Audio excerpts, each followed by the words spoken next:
Guys, welcome back to my channel. कैसे हो आप सब? आई होप आप सभी बहुत अच्छे से होंगे और मैं भी ठीक हूँ अल्हम्दुलिल्लाह।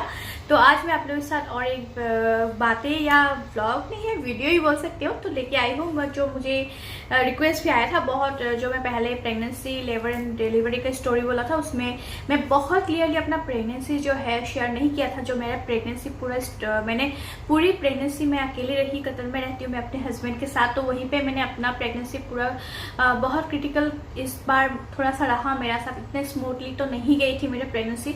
ये मेरा सेकंड प्रेगनेंसी था, लेकिन फर्स्ट प्रेगनेंसी अल्हम्दुलिल्लाह मेरा बहुत अच्छे से गया था। लेकिन सेकंड वन थोड़ा सा मेरा tough and up and down हुआ है, जहाँ पे मुझे अकेले सब कुछ सर्वाइव करना पड़ा था, मुझे और मेरे हस्बैंड को। तो वही आप लोगों के साथ शेयर करना चाहती हूँ मैं आज आप लोगों को। अगर कोई भी मेरे जैसे है जहाँ पे अकेले इस मतलब पैंडेमिक सिचुएशन में हो, तो लास्ट मैंने डिलीवर किया था 2020 नवंबर में, तो मेरी डिलीवरी हुआ था। अभी रिकवरी हो गई हूँ मैं अल्हम्दुलिल्लाह ठीक से। तो मैं बहुत टाइम से इसलिए रेगुलर हो नहीं पा रही हूँ यूट्यूब में, जो मुझे ज़रूरी है रेगुलर होने के लिए। तो इसीलिए मुझे लगा आज आप लोगों के साथ शेयर करती हूँ मेरा पूरा प्रेगनेंसी जर्नी, जो कि मैंने थोड़ा सा जो आप लोगों के साथ शेयर करूँगी। अगर मेरे जैसे कोई भी हो शायद उनके लिए ये वीडियो थोड़ा सा हेल्पफुल हो, तो प्लीज़ मेरे वीडियो को एंड तक देखिए। अगर अच्छा लगा है तो लाइक शेयर सब्सक्राइब जरूर, मेरे चैनल को सब्सक्राइब करिएगा, सब्सक्राइब करे बिना मत जाइएगा। ओके, तो चलिए स्टार्ट करते हैं मेरे वीडियो को।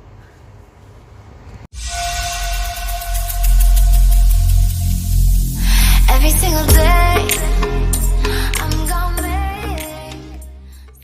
तो सबसे पहले जो है मुझे पता चला था मैं प्रेग्नेंट हूँ इन मार्च। मुझे मार्च में मुझे पता चला था कि मैं प्रेग्नेंट हूँ। उसके बाद जो है मुझे थोड़ा सा डिजीनेस था, और डिजीनेस मुझे थोड़ा स्टार्टिंग में हुआ था, और उसके बाद थोड़ा सा ज़्यादा डिजीनेस भी होने लगा था, और उसके बाद मुझे बहुत ज़्यादा सीवियर वॉमिटिंग होती थी। मैं कुछ भी खाती थी मुझे हजम नहीं हो पा रहा था। इट्स जस्ट लाइक सीवियर, मुझे बहुत ज़्यादा दिक्कतें हो रही थी। मैं कुछ भी खाती हूँ मुझे वॉमिट हो जाता है, कुछ भी खाती हूँ वॉमिट हो जाता है, और एसिडिटी बढ़ जाती है, ब्लोटिंग सा फील होता है। तो इस टाइप का मेरा पहला जो है ट्राइमेस्टर गया था। इनफैक्ट 4 मंथ्स तक मुझे ऐसा ही रहा। मैं कुछ भी खाती हूँ रात को, इनफैक्ट दिन में ऐसा नहीं कि मॉर्निंग सिकनेस की मतलब ये नहीं कि मॉर्निंग ही होगा, आपको रात को भी हो सकता है, मतलब इस टाइप का था। तो मेरी जो थी ना रात को भी बहुत दिक्कतें होती थी। तो मैं रात को हमेशा मैं कुछ भी खाती थी मुझे वॉमिट हो जाता था। पूरी रात में सो नहीं पाती थी, मेरे पेट में ऐसा मतलब टाइट सा होता है पहले से ही। 4 मंथ्स मतलब पहले से ही मुझे बहुत ज़्यादा एसिडिटी का फील होती थी, तो मुझे बहुत दिक्कत होती थी। उसके बाद जो है 4th सेमेस्टर ऐसे ही बीत गया मेरा, ऐसे ही गया। मतलब मुझे ऐसा लगता जल्दी जल्दी फर्स्ट सेमेस्टर मेरा जाए, उसके बाद सेकंड स्टार्ट हो जाए तो ठीक है। मतलब 3rd मंथ तक तो गया, लेकिन 4th मंथ भी मुझे ऐसे ही हो रहा था। लेकिन फ्रॉम 5th मंथ मुझे थोड़ा सा ठीक लगने लगा। उसके बाद जो है मुझे डायरिया हो गया था इन 5th मंथ। 5th मंथ में मुझे डायरिया, बहुत ज़्यादा सीवियर डायरिया हो गया था, और इतना ज़्यादा हुआ था, लूज मोशन हो गया था मुझे। शायद मैंने 1 डे में ही मुझे 10 टाइम्स मुझे ऐसा आ रहा था। मुझे बहुत ज़्यादा वीकनेस हो रहा है, नहीं 1 डे में 20 टाइम्स में मतलब मुझे वो हालत इस टाइप का था। मतलब फिर मुझे डॉक्टर के पास जाना पड़ा रश में, इमरजेंसी में। तो वहाँ जाके मैं एडमिट हुई, तो मुझे वहाँ पे ड्रिप लगाया। तो 1 डे मुझे रखा नहीं वहाँ पे, लेकिन मैं आ गई थी, लेकिन पूरा ड्रिप लगाया था मेरे। तो मेरे हालत बहुत टाइट हो गया था, मतलब बहुत ज़्यादा वीकनेस हो रही थी मुझे, बहुत ज़्यादा। उसके बाद जो है मुझे फिर डॉक्टर के पास मुझे इस चेकअप के लिए बुलाया था। तो डॉक्टर के पास तब मतलब मुझे डिजीनेस है ना, डिजीनेस मुझे पूरा रहा, मतलब पूरा प्रेगनेंसी इन 7 या 6-7 मंथ्स तक। मुझे क्या हुआ, डॉक्टर के पास मुझे अपॉइंटमेंट, मेरे कुछ टेस्ट, जीटीटी टेस्ट था मेरा, जो ग्लूकोज टेस्ट होता है ना, वो था मेरा। तो ग्लूकोज वहाँ पे उसमें ना जीटीटी टेस्ट का फुल फॉर्म मैं भूल गई यार, बताना। हाँ, ग्लूकोज टॉलरेंस टेस्ट, पता नहीं मुझे, मैं भूल गई थी। अचानक से ऐसा होता है ना कभी कभी कि आपको मतलब ऐसे कुछ अचानक से बात याद नहीं आती है, कुछ पूछा जाए तो वो याद नहीं। मेरे साथ ऐसा ही हो गया है कुछ, तो मैं भूल गई। तो वो जीटीटी ग्लूकोज टॉलरेंस टेस्ट, जो इंडिया में आई डोंट नो होता है कि नहीं। जीशान के टाइम इंडिया में थी मैं, उस टाइम मुझे ये वाला टेस्ट नहीं हुआ था, लेकिन यहाँ पे होता है वो। शायद हर एक फॉरेन कंट्री में होता होगा सिवाय इंडिया का, लेकिन ग्लूकोज टॉलरेंस इंडिया में भी शायद कहीं कहीं होगा, I don't know about India. तो उसके बाद जो है ग्लूकोज टॉलरेंस टेस्ट में मुझे ना ग्लूकोज चढ़ाया था, मतलब पीने देते हैं ऑलमोस्ट 7 ml 5 ml का ही है इच बॉटल, जहाँ पे इतना मीठा होता है ना, इतना मीठा होता है ना, वो पीने के बाद हर किसी को मतलब शुगर हाई ही आ सकता है। तो वो तो अगर आप वो पी लेते हो एकदम में तो ठीक है, अगर नहीं पी पाई ना तो आपको नेक्स्ट टाइम फिर से मतलब हाफ भी अगर आपने छोड़ दिया ना तो आपको फिर से पिलाएगा फुल बॉटल, ऐसा हालत था। और उस पीने के बाद बहुत लोगों को वॉमिट हो जाता है, जो बॉडी में एथराइटिस नहीं होती है, लेकिन मुझे ऐसा वॉमिट नहीं आया था, लेकिन मुझे थोड़ा सा मतलब लगा डिजीनेस। तो उन्होंने मुझे बिठाया, ग्लूकोज टॉलरेंस के बाद ब्लड टेस्ट होते हैं, एक टाइम होते हैं, फिर ग्लूकोज टेस्ट, फिर ग्लूकोज पीने देते हैं, फिर थोड़ा सा आपको बैठने देते हैं ऑलमोस्ट 2 आवर्स, उसके बाद आपको फिर से ब्लड देता है, ऐसा है। तो उसके जब मैंने ब्लड लिया था तब मेरा जो है GT3S में थोड़ा सा जो शुगर है वो हाई आया था, थोड़ा सा बढ़ा हुआ था। तो उसके साथ ही आपका बहुत सारा ब्लड का जो टेस्ट है वो हो जाते हैं। तो मुझे तुरंत ही फ़ोन आया कि आपका हीमोग्लोबिन लेवल बहुत लो है, ऑलमोस्ट मेरा 6 पॉइंट समथिंग था, मतलब बहुत ज़्यादा लो था हीमोग्लोबिन। तो डॉक्टर ने, क्योंकि मैं जो है ना, मैं आयरन का मेडिसिन नहीं ले पाती हूँ, मेरी बॉडी जो आयरन का मेडिसिन कंज्यूम नहीं कर पाती है, तो कि मुझे बहुत ज़्यादा आयरन की मेडिसिन लेते ही मुझे वॉमिट हो जाती है, नहीं तो कुछ भी मतलब डिजी विजी लगते हैं, मैं नहीं ले सकती वो मेडिसिन। तो जो हेमोग्लोबिन का मेडिसिन तो मैं नहीं ले सकती हूँ। तो डॉक्टर ने मुझे एडमिट कर दिया हॉस्पिटल में, इमरजेंसी में डॉक्टर ने मुझे बुलाया, तो वहीं पे एडमिट कर दिया। तो मुझे 2 बोतल जो है ब्लड चढ़ाया, और 2 बोतल ब्लड चढ़ाने से पहले आपको सिग्नेचर भी कराएगा कि अगर मुझे कुछ हो जाए तो ये वो है ना। मैं बहुत डरी, और सब यहाँ पे क्या है ना, सब कुछ मुझे खुद से ही करना पड़ता है, ऐसा नहीं है कि मेरे हस्बैंड को करना पड़े, no, he is not even allowed inside. जो इमरजेंसी में थे ना, जो वहाँ पे वो अलाउ भी नहीं था, सब कुछ मुझे अकेले करने पड़ा। जब मुझे रूम में शिफ्ट किया ना केविन, तब वो जाके मुझे मिल सकते हैं विजिटिंग आवर्स में, इस टाइप का था। तो सब कुछ मुझे अकेले करना पड़ रहा था, तो मुझे डर भी रहा था। और मेरा बेटा भी है ऊपर से, एक छोटा, मेरा 5 इयर्स का एक मेरा बेटा है, तो उसे भी छोड़ के, 5 इयर्स का तो वो तब तक नहीं हुआ था, अभी हो गया है, तो उसे भी छोड़ के मुझे जाना पड़ रहा था बार बार। तो मुझे वो भी बहुत ज़्यादा मन में ये लग रहा था कि मैं उसे कितनी बार, तो मेरे फ्रेंड्स यहाँ पे थे हमारे, तो उन्होंने बहुत हेल्प कर लिया हमारे फ्रेंड्स ने। तो उनके पास छोड़ के हम चले जाती थी मैं, तो रात को मेरे हस्बैंड लेके इसे आ जाती यहाँ पे, क्योंकि रात को जो मेरे पास भी रुकने का अलाउ नहीं था मेरे हस्बैंड को। अगर कोई लेडी होता तो रुक जाता, लेकिन हस्बैंड्स या कोई जेंट्स यहाँ पे अलाउ नहीं होते रुकने के लिए। तो मैं अकेले ही रात में वहाँ पे ब्लड चढ़ाया, जब 2 दिन के मुझे वहाँ पे 1 डे के लिए रुकना पड़ा। तो ब्लड देने के बाद 2 बोतल का ब्लड दिया, तो ठीक था। ब्लड देने के बाद मुझे अच्छे से हॉस्पिटल में वैसे बहुत अच्छा केयर कर लेती है यहाँ पे, किसी और की ज़रूरत भी वैसे नहीं पड़ती है। तो और इस पैंडेमिक में तो बहुत ज़्यादा प्रिकॉशन भी है यहाँ पे, तो इसीलिए फिर मैं आ गई घर नेक्स्ट डे। फिर उसके बाद क्या हुआ, उसके बाद फिर से मुझे और एक दिन इमरजेंसी पे जाना पड़ा, जब मुझे डिलीवरी के टाइम होने लगा, आसपास आने लगी मतलब डिलीवरी के टाइम। तो मुझे क्या हुआ था, पेट में बहुत ज़्यादा दर्द हो रहा था, और लग रहा था कि मेरे बेबी का मूवमेंट नहीं हो रहा है, तो मुझे बिल्कुल मूवमेंट फील नहीं हो रहा है। तो उसके बाद में फिर डॉक्टर ने मुझे कॉल किया, अगर आपकी बेबी कभी भी मूवमेंट नहीं फील हो रहा है तो प्लीज़ आप इमरजेंसी में मतलब एकदम से जाओ मतलब। तो उसी दिन डॉक्टर का मुझे कुछ अपॉइंटमेंट था, और यहाँ पे टेलीफोनिक ही अपॉइंटमेंट हो रहा था, क्योंकि बहुत ज़्यादा सीवियर उस टाइम कोरोना का ये सब चल रहा था। तो जितना भी डॉक्टर का अपॉइंटमेंट है, मेरा फुल प्रेगनेंसी 4 में ही था, फ्रंट में कुछ भी नहीं हुआ। जब मैं इमरजेंसी में गई ना, तभी शायद मैं डॉक्टर से डायरेक्ट बात कर पाई, अदरवाइज मैं सारे जितनी भी अपॉइंटमेंट था सारे फ़ोन में ही थी मैं। तो डॉक्टर ने बोला, अगर आप प्लीज़ अभी मतलब इमरजेंसी में जाओ, और आप जाके बोलो कि आपका मूवमेंट क्या है क्या नहीं। तो वहाँ पे लोग डॉक्टर चेक करते हैं ऐसे कुछ लगा के ना। तो मैं डायरेक्ट इमरजेंसी में गई उसी टाइम, मॉर्निंग में गई, फुल डे लगा मुझे वहाँ पे। फिर अल्ट्रासाउंड भी किया मूवमेंट को देखने के लिए बेबी, और सब कुछ देखा, तो सब कुछ ठीक था। वैसे वहाँ पे जाके देखा, बेबी का मूवमेंट सब ठीक था, ऐसा कुछ नहीं था।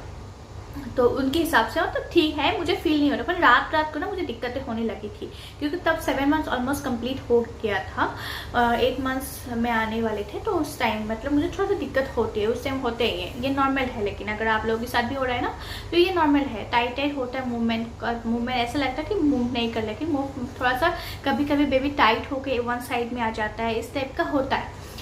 तो सब कुछ किया, सब ठीक था। तो उसके बाद जो है आ गई मैं, और मेरा टाइम ऑलमोस्ट पास आ रहा था डिलीवरी का, 37 वीक्स को हो गई मैं।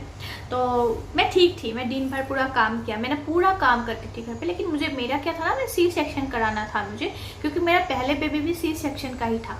तो मुझे इसीलिए सी सेक्शन ही करा था। डॉक्टर यहाँ पे नॉर्मल पे से ट्राई कर लेते हैं, मुझे बोला भी था कि आप नॉर्मल के लिए जाना चाहते हो, अगर नॉर्मल के लिए जाना चाहते हो तो आपको बेबी के लिए रिस्क है, अगर आप सेफ हो। अगर आपको सी सेक्शन के लिए जाना है तो आप को रिस्क है लेकिन बेबी सेफ है। तो डेफिनेटली मैं अपना बेबी का ही रिस्क नहीं दे सकती ना, मैं अपनी रिस्क लेके बेबी को तो सेफ ही करना चाहूँगी। तो इसीलिए मैंने बोला नहीं, मुझे सी सेक्शन ही कराना है, मुझे बेबी तो ठीक ठाक चाहिए और बाकी ऊपर वाले के हाथ में है जो है। और सी सेक्शन में क्या है, मुझे वैसे क्या दिक्कत होगी, मैंने ऐसे बोला क्योंकि मेरा जो है हीमोग्लोबिन लेवल बहुत कम था, तो डॉक्टर इसलिए डर रहा था अगर सी सेक्शन में जाऊँ तो मेरे और भी ब्लड लूज होके मेरी डेथ भी हो सकती थी, मतलब इस टाइप का था। और नॉर्मल में जो है ना बेबी का थोड़ा सा कुछ ऐसा बोला था, ब्रेन सीवियर होना, कुछ डॉक्टर कुछ डरा रहा था मुझे बहुत, मैं डर गई थी उस टाइम वैसे। लेकिन मैं इसलिए नॉर्मल में नहीं जा सकती थी। वैसे नॉर्मल भी यहाँ पे हो जाता है, अगर आपका पहला सी सेक्शन भी है ना तो सेकेंड आपका नॉर्मल भी होने का बहुत ज़्यादा चांसेस है। उसके बाद जो है मेरे 37 वीक्स हो गई है, मैं ऑलमोस्ट सारी कुछ प्रिपेयर था, मेरे बेबी बैग भी रेडी था, सब कुछ रेडी था। उसके बाद एक दिन मैं बहुत काम किया, मेरे दिन में ना मुझे पुलाव खाने का बड़ा मन था, मैं पुलाव चिकन बहुत कुछ बनाया मैंने और खा भी लिया था ऑलमोस्ट। और रात को ना ऐसे मेरे हस्बैंड का भी उस दिन ऑफ, मतलब मेरे हस्बैंड ने भी नेक्स्ट डे से ना छुट्टियाँ लेके रखा था, मतलब 1 डे लीव करके उसके नेक्स्ट डे से छुट्टी था। मेरे डिलीवरी के लिए उन्होंने छुट्टी लिया था 20 दिन का। तो वो मतलब उसी दिन रात को ना मैं जिशान को ऐसे पढ़ा रही थी, तो मुझे ना ऐसा फील हुआ कि मुझे पीरियड आ गया है, होता है ना पीरियड आ गया है ऐसा लग रहा था। लेकिन फिर मैंने वॉशरूम गई, फिर मुझे पीरियड नहीं आ रहा था, लेकिन मुझे ना वाटर मतलब ऐसे लग रहा था, हॉट फ्लश नहीं होते, हॉट फ्लश तो वाटर फ्लश हो गया था मतलब। तो बहुत गर्म जैसा, जैसे यूरिन निकलता है, अगर ज़्यादा करो हंस रहे हो तो यूरिन निकल जाता है, उस टाइप का मुझे फील हुआ। तो मुझे कोई आइडिया नहीं था ये क्या हो गया है, लेकिन मैंने बहुत सारी वीडियोस देखा था कि वाटर ब्रेक होता है, मैंने बहुत सुना था, लेकिन मुझे नहीं लगा कि ये मेरे साथ भी हो जाएगा वाटर ब्रेक वगैरह। तब फिर मैंने घर पे सबसे पहले ना मैंने अपनी मदर इन लॉ को कॉल किया है, फिर उनको कॉल करके उन्होंने बोला ये ना आपको वाटर ब्रेक हो गया है, आप जल्दी से जाओ।